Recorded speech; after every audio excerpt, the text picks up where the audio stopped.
যাই তাড়াতাড়ি, আমাকে বাজারে যেতে লাগবে, হেলমেটটা পরে নি, এই তো পরে নিলাম, এখন তাড়াতাড়ি করে চলে যাই, অনেক কাজ আছে, তাড়াতাড়ি বাজারে গিয়ে মাছটা নিয়ে আসতে লাগবে, আবার বাসায় অনেক কাজ আছে। এই তো চলে আসলাম বাজারে। ভাইয়া এই মাছটা দিয়ে দেন তো, এই মাছটা তো মোটামুটি ভালো আছে। আচ্ছা এই মাছটা দিয়ে দেন। আচ্ছা আচ্ছা ঠিক আছে ম্যাডাম, এখনই দিয়ে দিচ্ছি। এই তো নিয়ে নিলাম, বাসায়ও চলে আসলাম। যাই তাড়াতাড়ি মাছটা এখন পরিষ্কার করে রান্না করতে লাগবে। এই তো পরিষ্কার করা হয়ে গেছে, এখন তাড়াতাড়ি এর মধ্যে মশলা মাখাতে হবে।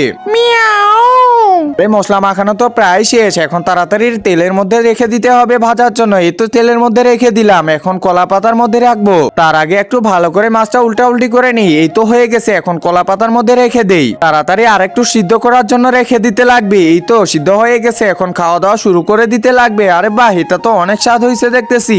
একজন মা কতটা আপন হয়ে থাকে, যার মানেই তাকে জিজ্ঞাসা করে দেখো। তো দেখা যাক বন্ধুরা, এই মায়ের জন্য কে ভিডিওটিতে লাইক এন্ড সাবস্ক্রাইব করে, আর যারা মাকে ভালোবাসো না তারা ভিডিওটি থেকে দূরে থাকো। মিয়াও।